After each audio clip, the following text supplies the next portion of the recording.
Sweet. Hey everyone, and welcome to DPC Learnings. We are going to talk about the 5 marketing strategies for your direct care practice. For those of you who don't know me, my name is Tancredi. I'm the practice development lead here at Hint Health and co-founder of Medicava.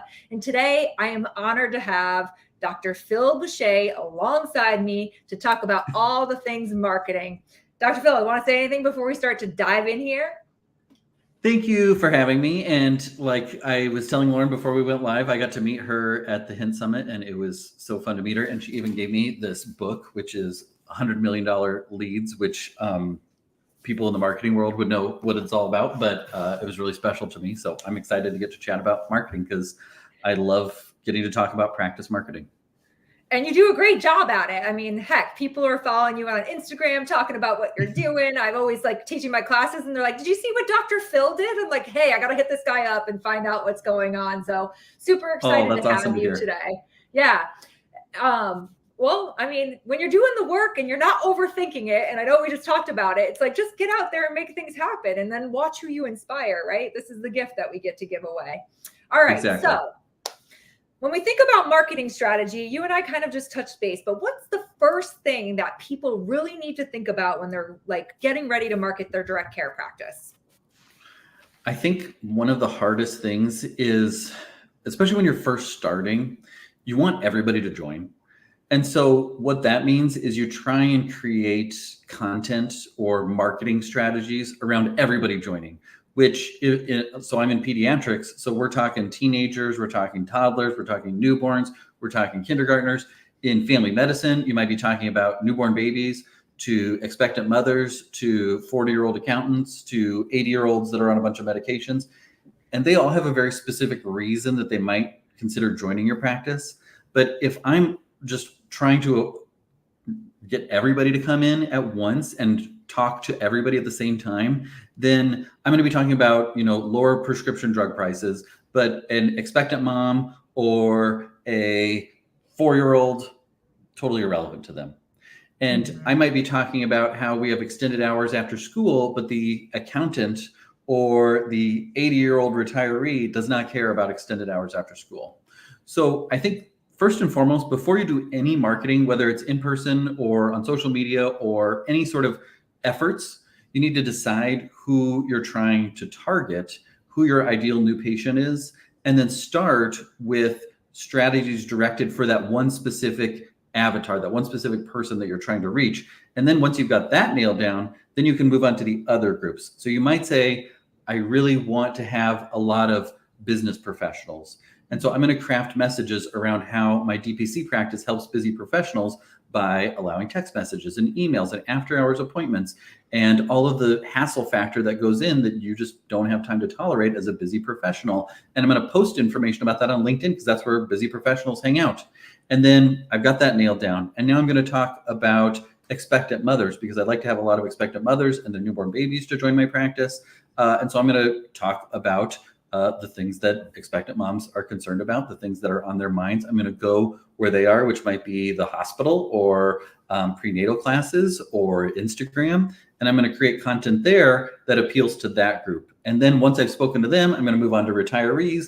And then whatever other avatar you're specifically trying to reach, you're going to pick that specific avatar and speak to them rather than trying to speak to everybody at once. Yeah, I love that you brought that up. I mean, it's one of the first things that we cover in our Thrive cohort that we run through at the Hint platform is like, know who your people are, right? And again, to your point, like family practice, I can serve everyone.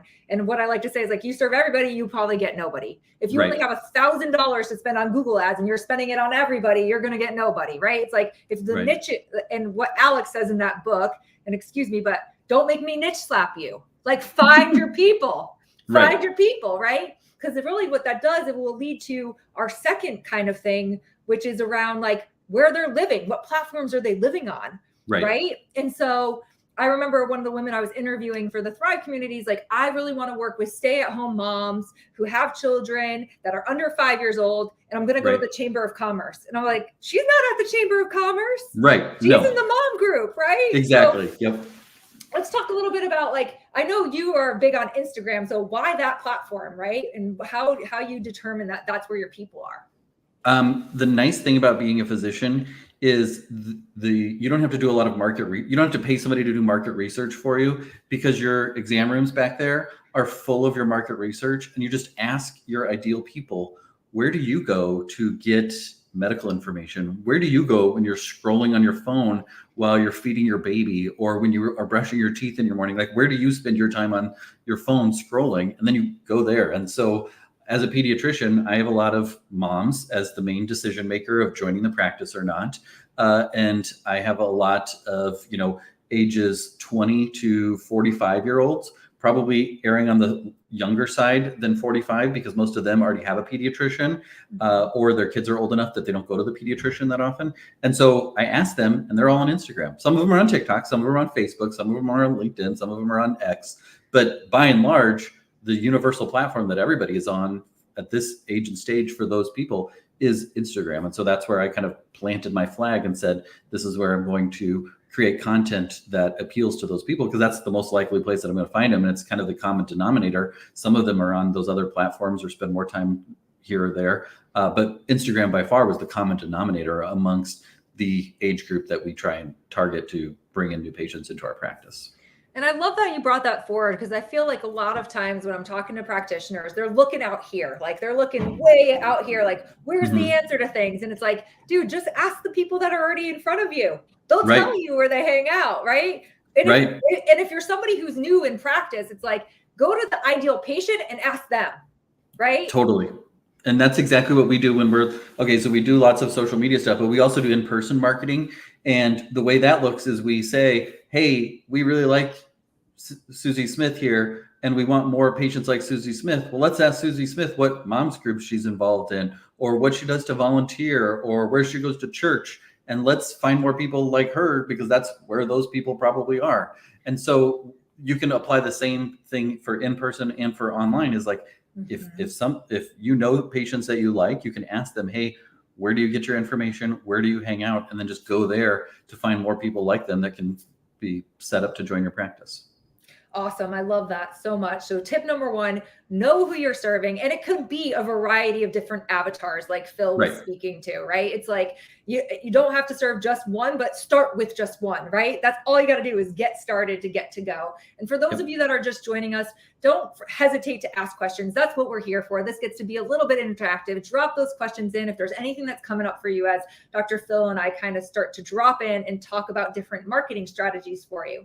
So one of the things at Hint Summit that I love that you shared, again, was just around like finding the content in your practice. Tell me a little bit about, this whole concept of like education and helping from a marketing strategy.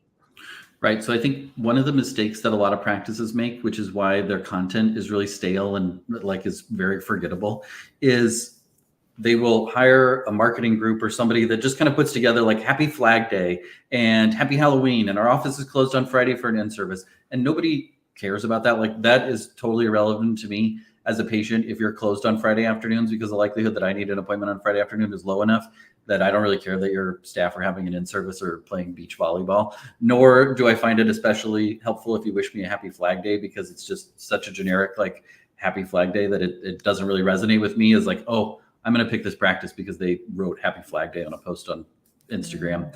What you want to do is you want to make people feel heard and understood so that they grow to know you, like you, and trust you.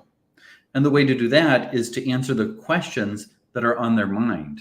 And the way to find out what the questions are is to ask what the questions are, or get asked, as you do every day in your practice, in your exam rooms, is you get asked all these questions.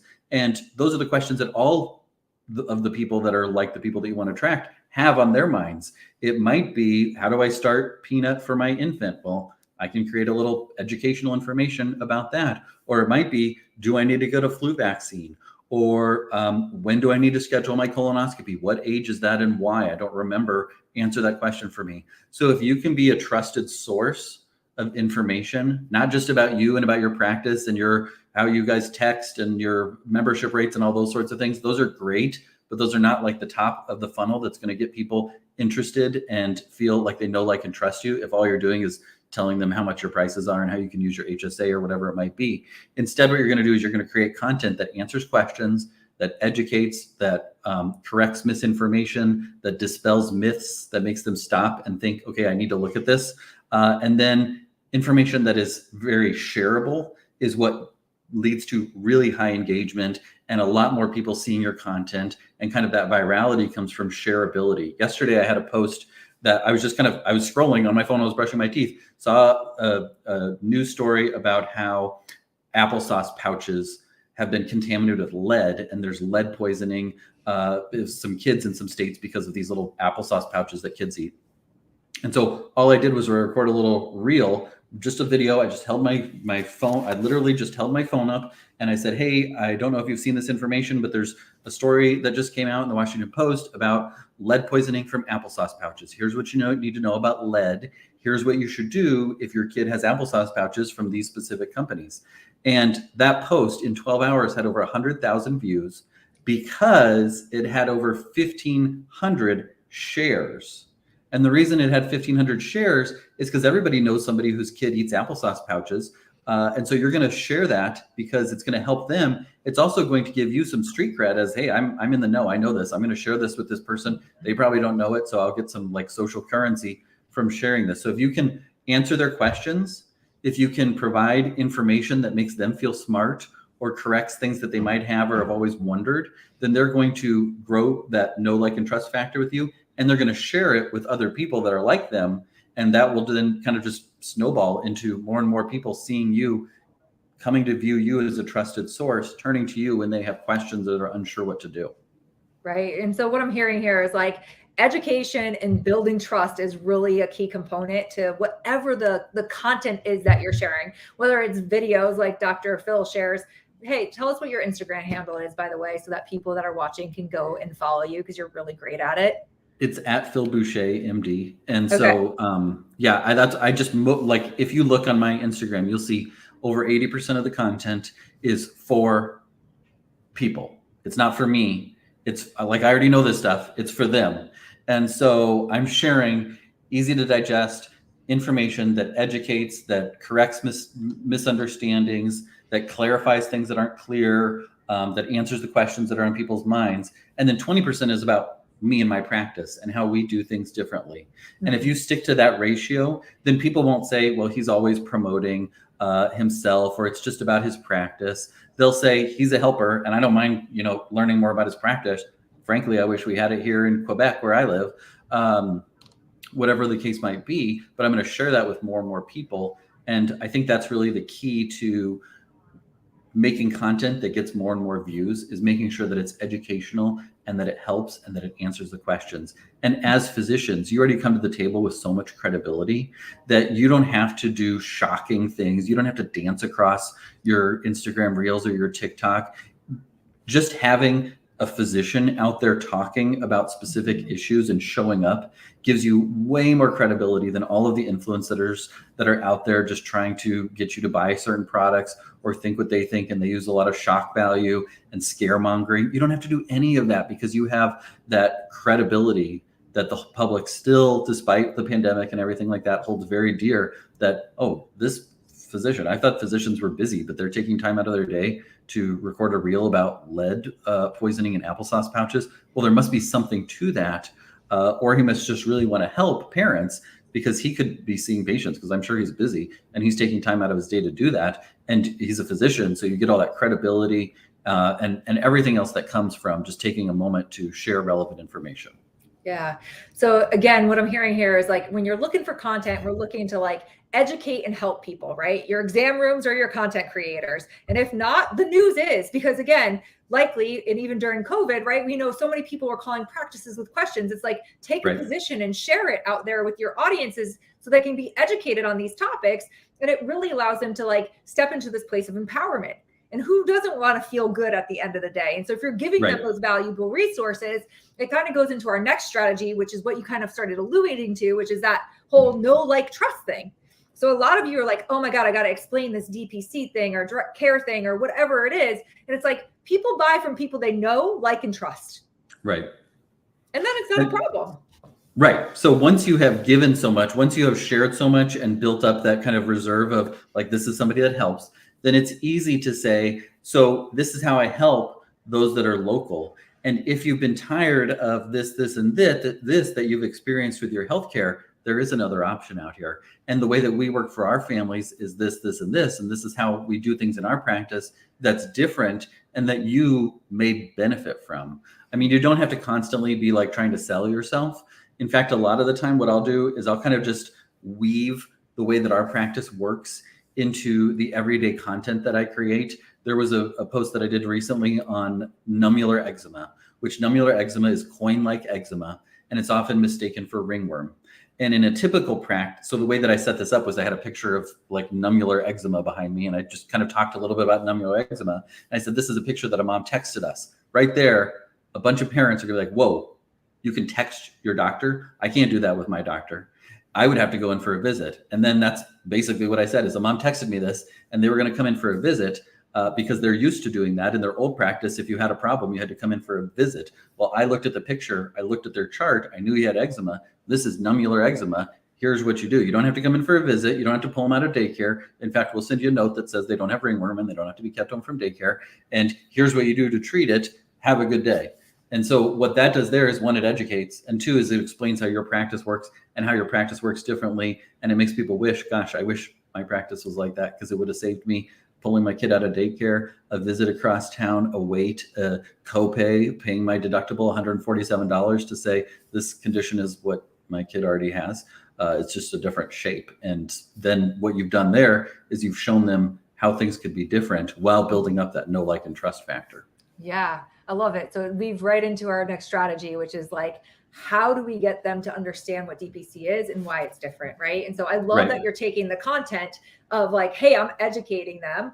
They get to know, like, and trust me, and I get to show them how I'm different, all in one kind of piece of material that you're putting out there, right? And so I love what you said there, and I do this a lot too. I'll be like, oh, my client shared with me, right? Or my patient shared with me, and it's like, oh, wait, you have clients? Oh, maybe I need to be your client. Yeah, that's exactly what you're doing there. Yep. But I'm not doing a hard sell to anybody. I'm just sharing the success that I'm able to get for other people, right? And so you're doing the same thing.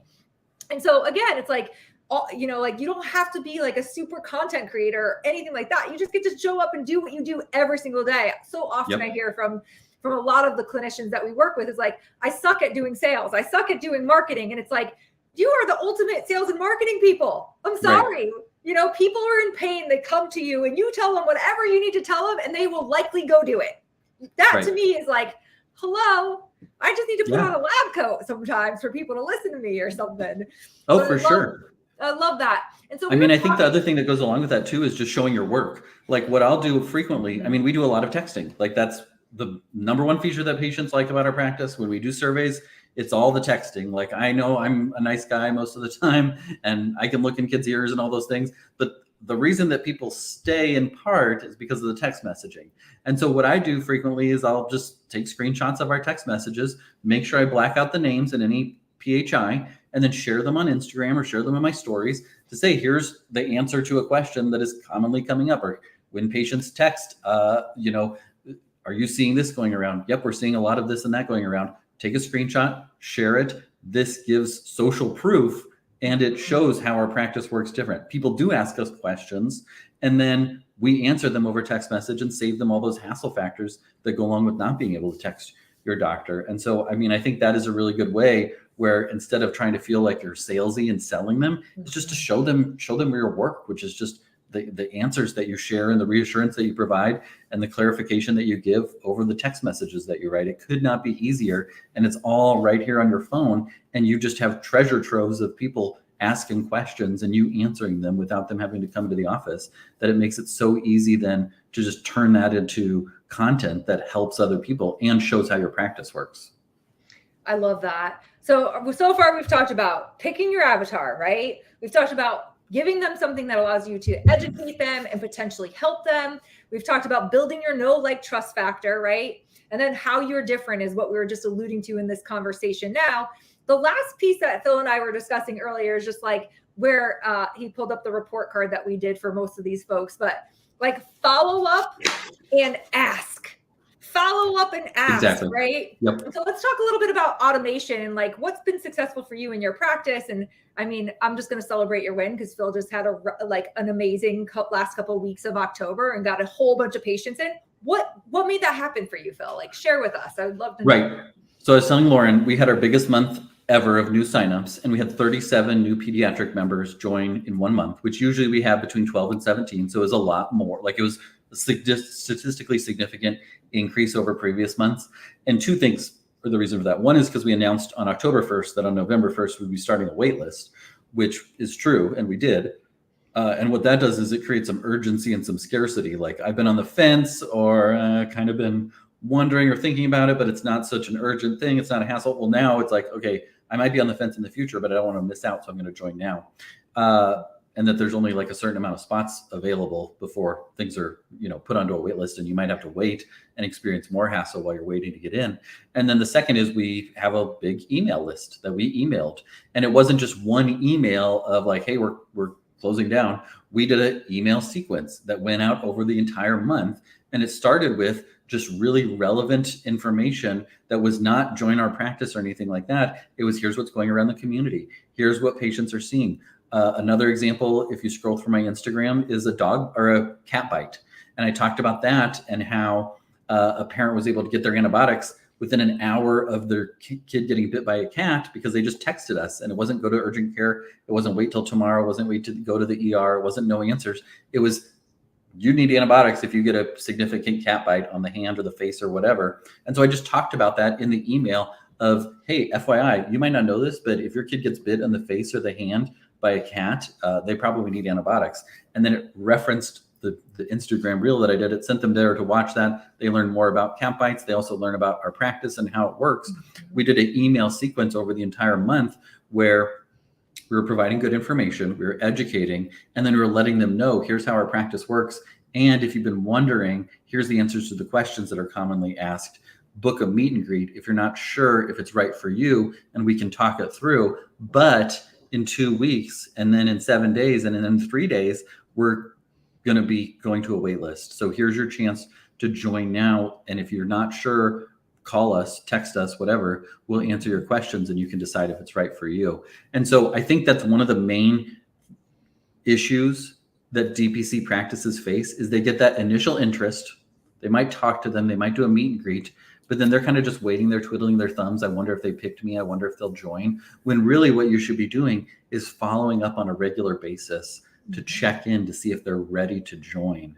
Because if you make that initial contact, if they fill out an interest form on your website, if they comment on your social media, any of those sorts of things, they're saying, hey, I'm interested enough that I'm making this tiny little micro commitment. But if you're not giving commitments in return of like, hey, did you hear about our practice? Do you know how it works? What questions you have? What hassles have you faced in your practice? Those are all ways that you can connect with them and continue that conversation. Otherwise, you're waiting for them to remember when they're sick and they need in quickly and they can't get in with their regular doctor. Maybe then they'll remember that you're available. And then it might be Friday at 4:39 p.m. and you really can't help them then. And then they're not going to ever join. But if they are reminded, hey, now's the time to like come in to join our practice. And are you ready to join our practice? Or what's standing in your way, then that's the opportunity to really move those patients forward so that they join months or even years before they would otherwise. I mean, it's like the dentist. Like, I don't often have like dental pain that sends me to the dentist, but I'm reminded every 6 months that I need to go into the dentist. And if I wasn't, it would probably take 7 or 8 months unless my wife reminded me, because I'm just busy and there's other things on my mind. And like, I do what I need to do to keep my teeth from falling out. So if we want them to move forward more quickly and join, which is good for us because it helps, to have new members and all the revenue benefits and all those sorts of things. And it's good for our patients because then they have easy access to us. Then we should be offering on a regular basis for those leads that we have that haven't converted into members yet. We should be reminding them of what we do, how we do it, and telling them what the next step is when they're ready, or finding out what's holding them up from joining. Totally. I would agree with you 100%. I mean, we do a ton of sales support for direct care and concierge practices. And I think the sweet spot is in the follow-up, right? And so most of people, like, even if you go into your Hint platform, for those of you that are on Hint, you go into your sign-up attempts, I encourage you to have a practice of like calling on those at least once a week. And a lot of times what happens is people forget, they left their browser open, they didn't finish the application, right? It's like life gets in the way a lot of times. Totally. Oh my gosh, so much. we just forget. And so these little gentle reminders and nudges is cool. And then the other side of things is like from you guys, what I'm hearing a lot is, I don't want to bother people. I don't know how much is too much. And it's like, actually, this level of service, of me following up, of me reaching out, of me providing touch points is what you get in direct care. Right. So you should be encouraging, like they should get comfortable with that level of reaching out and everything like that. Like, and you have something really valuable for them to offer. You should be doing everything you can to make sure they understand what you offer and how important and valuable it is, and be excited for them to join. Like, I think it's a lot of like, I hope they pick me, but it really should be like, they need to pick me, and I'm going to make sure that they pick me because I'm going to provide for their health better than others can. And so if you believe that, then you should be pushing and saying, I think it's really in your best interest if you join. And here's how I'm going to advocate for you on my behalf for you, so that you don't miss out and you're not leaving things on the table when it comes to your health. I mean, and for us that have been in this for a little while, like it kind of comes second nature, but like what that demonstrates to me is like how much you care at the end of the day, how much you're not a lost fish in the sea because there's not 2,500 or 4,000 patients in a panel, but there's 400 of you. And I think about like when I was in high school, like I knew everybody in my class, there was 300 people in the class, right? And so here we actually are able to extend a different level of caring, right? And so if we come to it from that approach versus like what you were saying, that needy, like, oh my God, I hope they pick me. It's like, no, I just want to let you know how much I care. Right. And so one of the gentlemen in our Thrive cohort that we're running right now is saying, you know, I get all this interest from people. They're so excited when I explain it to me, but then nothing happens. And I said, do you ask? Do you follow up? Do you say, hey, we were talking last week and you said, oh my gosh, I'm so excited about this DPC thing. Call them up and be like, dude, you are my ideal patient. For some reason, you haven't signed up yet. How do I get you in here? Pick your brain on how I find more people like you. You don't even have to sell them directly. Just ask, right? And so like you said, it's probably 97% of the time, it's not that like they don't like you. It's that they got busy when they were trying to sign up on the website or something along those lines. And like, guilty. When I go on Amazon to buy more K-cups or whatever, sometimes my kids come in and I get distracted and then I don't finish the order. Guess what happens when I go back to Amazon? Did you want to finish your order? It reminds you. And it's like, yeah, that's helpful because otherwise I would have forgotten for another week. In the same way, you want to, on a regular basis, especially if somebody starts the sign up on Hint, oh my gosh, those are the ones that you should be like sending flowers to their house.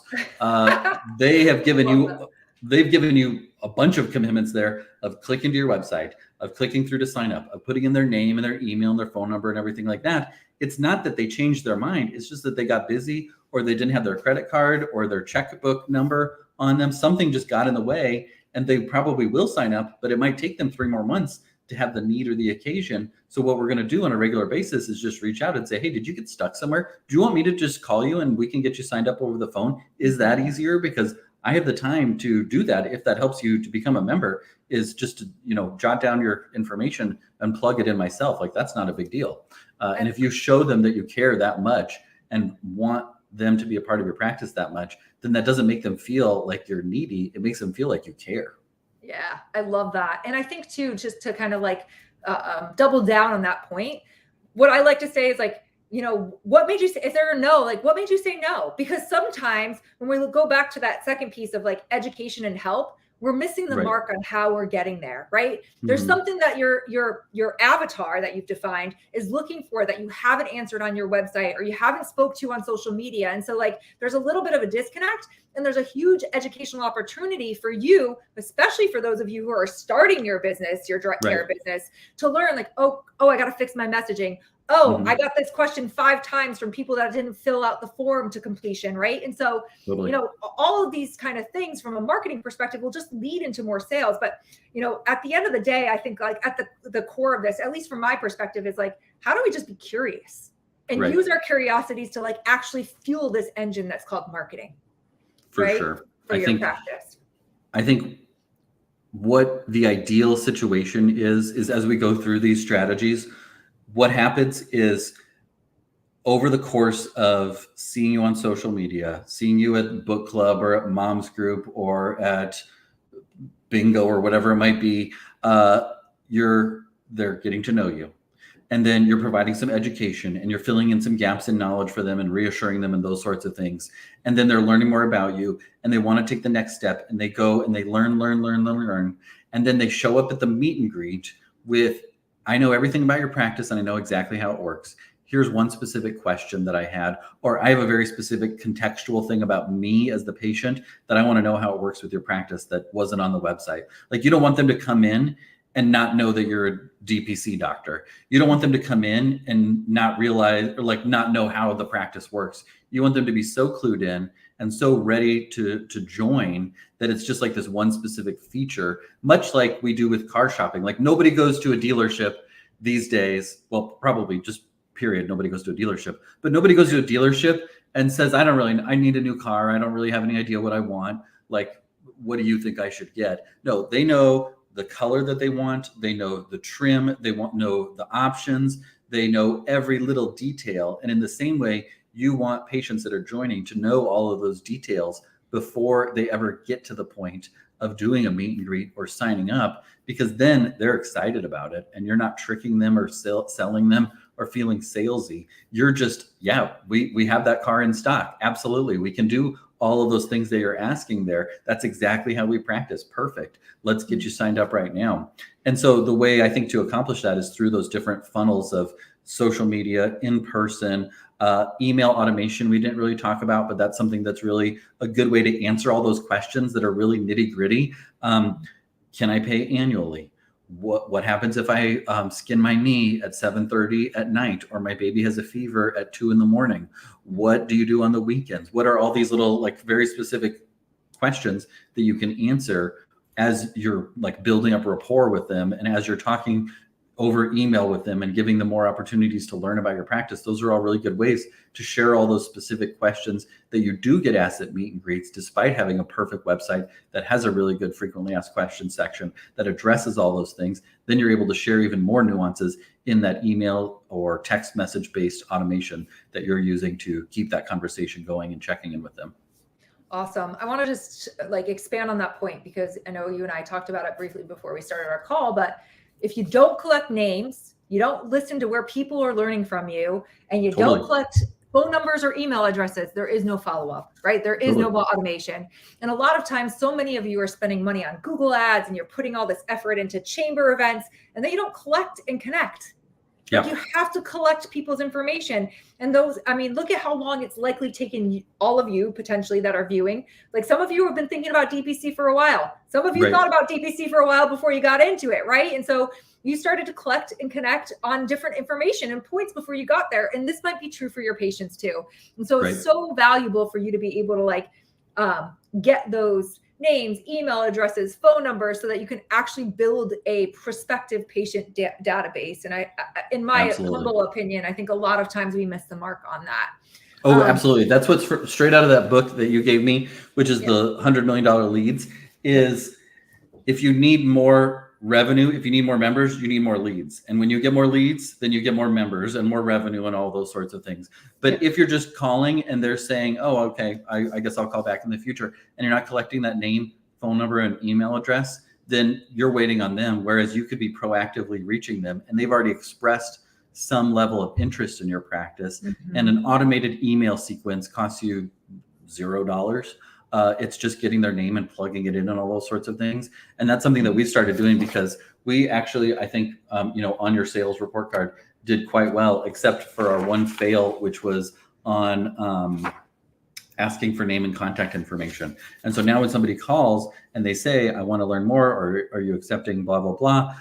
The first thing we say is, yeah, can I get your name and your phone number? And then we go from there with the conversation, and then we have them plugged in as a lead that maybe hasn't converted yet, and then we can follow up with them on a regular basis to make sure that they understand how our practice works. But if you don't get that information, then you're just waiting for them or somebody else to call in the future to try and fill that spot. Yeah, I love that. I mean, there's so much value in like taking control of the process, right? And so you get to win a little bit more exponentially when you actually start to collect the data, the same way you would with your patients. Like, these people are no different, right? They're your potential patients. So how do we get them in? Let's jump into questions if that feels okay with you. I see that Carl asked about what is my target demographic? As somebody starting in direct care, I've been finding details or demographics about the type of people that join DPC and DSC practices. Hint talks about the average age of being 40, but really, how do you know who that person is, or are there any other good resources? And so I have an opinion on this, but I would love to hear yours. I think you start with your favorite patients that you like to serve. Even though like maybe the average is 40 years old or something like that, that makes sense to me, because probably those that join direct primary care are professionally doing well enough that they're able to think outside of the insurance box a little bit, or they're retiree and see the writing on the wall in terms of the benefits of the cost savings with lab fees and prescription drugs and so those sorts of things. But I would start with, who are my favorite people to serve? Let me see if I can build a whole practice just of my favorite people. It might be 40-year-old accountants that want more energy and to lose weight and to feel better. It might be 60-year-olds that want to have the flexibility to get down on the ground and play with their grandkids. It might be a very specific population that has a very specific condition like asthma or ADHD or depression or anxiety or whatever it might be. I would start with those people that you love to serve and say, well, can I get 500 of those? Because that would be pretty amazing if all I got to do, every accountant in town that was trying to lose weight and get more energy was in my practice. I would love that, because those are my patients. Let me see if I can just start with those. So that would be kind of, what's my target demographic? I would focus more on the patients that you like to serve and go from there. And then when it comes to, well, how do I know if they're the right people to join direct primary care? Well, you just find those few people and you try and find common characteristics with them. They all have high deductible plans. Oh, well, maybe that's the type of patient that I should be serving, because for whatever reason, these patients that have high deductible plans are all signing up. Maybe there's something to that. And then you can say, okay, well, actually it does make sense for people on a high deductible to join a direct primary care, because they're not meeting their deductible anyways. They're getting very little for their healthcare dollars, and we can give them a lot more for their healthcare dollars. So that's going to be part of my demographic, is 40 to 60-year-old accountants who have a high deductible plan. And that's my target demographic. And it's super specific, but then you can speak to them and then you can say, okay, I got enough 40-year-old accountants. I also want to take care of retirees that want to be able to get down on the ground and play with their grandkids. And then that's my second demographic. And how am I going to reach them? I love that. I think you kind of took the words right out of my mouth.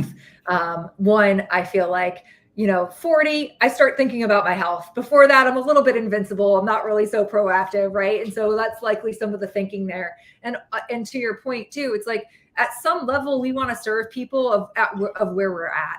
So the only other thing I'd weave into here is like, why are you doing direct care? Because a lot of you have your own stories, or you have somebody in your family that you've supported, right? And so there's no real art or science to making this happen. At the end of the day, it's your dream practice, and you might as well align with people that you actually love being around. Yeah, totally. I like several different kind of avatars. I like new parents, because I love all their questions and their energy and their excitement. I like kids with ADHD, because I really like serving that population. If you look behind me on this wall, I have a kind of, you can't see the whole thing, but I have a Post-it note funnel of how to get more patients with ADHD. And it starts with creating some content that is of interest to all parents, that is attention focused, and then a little bit more on ADHD. And then, are you local? Does your child already have ADHD? Or are you wondering if they do? Here's kind of the plinko of how they're going to move through to eventually come to our practice. That's a population that I really like. My nurse practitioner really likes adolescents with anxiety and depression. So we're going to find those demographics that we really like and try and serve them the best that we can, so that all day long we get to serve our favorite patient types, and then they'll spread the word of mouth that will diversify our patient population as we go. I love that.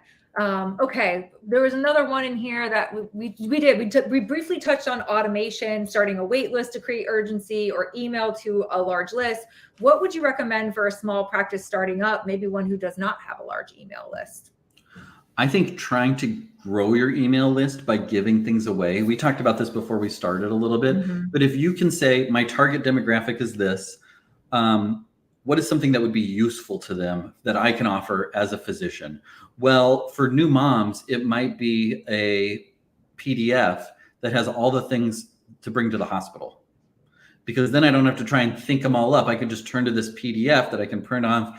Checkbox, we got swaddling blankets. Checkbox, we got car seat. That might be something for them. Or here's a chore chart for children that have ADHD that makes it really easy for them to get those daily things like getting their shoes on. That might be something that is of use to somebody, my target demographic, if I'm trying to go after more patients with ADHD. So in exchange for these PDFs, or in exchange for a video training or a book or something along those lines, you give me your name and your email address, and then I'm going to collect that. And then every so often, I'm going to send you a little message. I mean, that's why everyone's inboxes are full of emails all the time, is because you've traded your email for getting something from, whoever has something to offer you. Another one that we do for new parents is we give them a book, Baby 411 by Ari Brown, which is my favorite parenting book.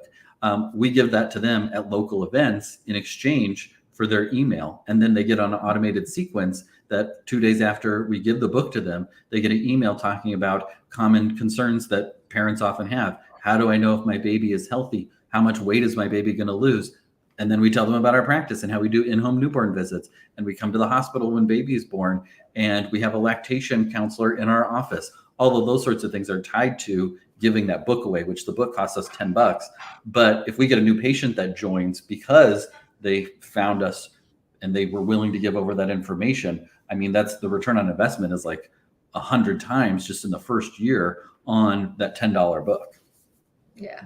And I would just comment on like list size. It really doesn't matter. What matters is that your list is engaged, that there are the right people, that you're talking about the right things. And I'd say the same thing is true for like your social media following. Like you don't need thousands of followers. You could have 100 really active, engaged followers and still be really successful. And so, again, you get to ask for those emails. I love the concept of giving something away and like lead gen strategies so that you can actually start to dive people into this automation around learning more about your practice. I know for us too, we give away like a tech checklist because so many practitioners struggle with technology. We give away your onboarding kits because we get to teach people, like we just give stuff away. And we also do this stuff, but now all of a sudden you're starting to trust me, right? And so we're building this relationship. And for the person that posted this question, it's like, okay, so where do you find these people if you're not doing the things that Phil does? Like there are so many groups out there, so many groups on Facebook and meetups and like all that kind of stuff. Like go bring value to them. If you go search through their feed, there is likely somebody searching for a question that you can answer. That's how you start to connect. That's how you start to create awareness and credibility around you or who you are. And I know one of the doctors in our group right now did really good on Nextdoor. Like he posts on Nextdoor and it's local people complaining about people's cats and stuff. So if I can go in there and talk about your cat, nail it out of the park, exactly. Hey, also this cat that's running around the neighborhood that everyone's complaining about, if you get a cat bite, you need to get in on antibiotics, something like that. That I think like find where your people are and go there. I mean, we did the same thing just last week. My play therapist and I were at a MOPS group, which is Mothers of Preschoolers, where we were just answering their questions, telling them about our practice, all those sorts of things. That's the way to make those connections that then lead to, and especially as a DPC doctor who's just starting out, you got time to go do those things, and you bring a lot of credibility, and you can get a lot of butts and seats if they say that Dr. So-and-so is going to come and just do a question and answer session about whatever topic is relevant to you, and that the people there are. You could go to a gym and talk about lipids, or I don't know what you were talking about at the gym, but you could talk about all sorts of different things in a gym setting that would attract people to come and learn more. There's so many of those opportunities. And the concept of a loss leader is something that we don't often talk about in medicine, but that book is a loss leader. Like it cost us $10. Not everybody is going to join our practice. We're going to give out a lot more books than we're going to get members. But it's low enough cost that it still makes sense from a marketing standpoint and from a return on investment standpoint to buy a box of books for $100 and get 3 new babies out of it over the course of their year and 10 years, 20 years with us. That cost is definitely, outweighed. If you're trying to attract 40-year-olds that are concerned about their energy and health, you could give away lipid screenings. And you could say, come in and get your lipids done. Like not everybody's going to join, But enough 40-year-olds don't have a primary care doctor that it might be enough to get a lot of members to join just because, their spouse or significant other tells them, hey, they're doing a free lipid screening. Why don't you just go get your lipids checked? And it might cost you a few bucks to run those tests. But then if you generate new members and new opportunities to talk with them, geesh, that was definitely worth my time and effort. And then you can make something that shows them what their lipids are and tells them what they need to do to improve their health. And hey, have you ever had your blood pressure checked? Well, maybe you should come in and get your blood pressure checked. Those are ways that you can connect and, reach new people. Yeah, I love that. And Florencia says, thanks for everything. Big fan. Repost your reels, of course. Very informative. For new practices, do you have any recommendations on what to include in a flyer to attract new patients? A QR code. Everyone loves QR codes these days. So making it really easy to make the next step, which is to learn about your practice or to book a meet and greet. I would honestly I always have 2 QR codes on my cards and everything. One is just like general information. Here's our website. And then here is the direct link. If you're just ready to book a meet and greet, use this QR code to book a meet and greet so that people don't get distracted or lost or anything along those lines. And then I think answering the big pain points that people have about your practice or about practices in general and how your practice solves those. There's no copay, low-cost prescription drugs, labs in-house, easy to get, cheaper than everywhere else, access, availability, affordability, affability, all those things you can highlight on your flyer. But I think making sure that it's something that is going to be remembered and notable is really important too, because if you're handing them out somewhere and they're just stuffing them into their bag of all of the stuff, the swag bag sort of thing, you want it to be memorable in some way that's going to get them to pull it back out and remember it. So depending on who you're trying to attract or what event you're making flyers for or who you're giving them to, I would make sure and put something relevant outside of just you and your practice on there. So it might be, so we do another one that we do, as you can tell, our practice is focused on new parents, is the guidelines for like pumping milk and storing milk. So that's going to go on the fridge in that first year of life of here's how long we have to use the milk. Here's how long we have to freeze it. Here's what to do and all those sorts of things. It's just a little useful piece of information. And now they don't have to Google or try and remember. That's going to grab their attention enough that they just don't throw the flyer or magnet or whatever it is in the trash. Mm-hmm. Love that. Thanks so much for those tips. Any other final words before we send everybody off? How do people get to connect with you, Phil? So probably the easiest way for me, you can reach out to me on my Instagram. I have a website, pbmd.co, where I have more information about me and my practice and parenting and physician marketing and all those sorts of things. Or just find me on social media and send me a message. Awesome. And one of the things Phil and I wanted to make sure that you all walked away with today is just a little bonus. Don't overthink it. Just do it.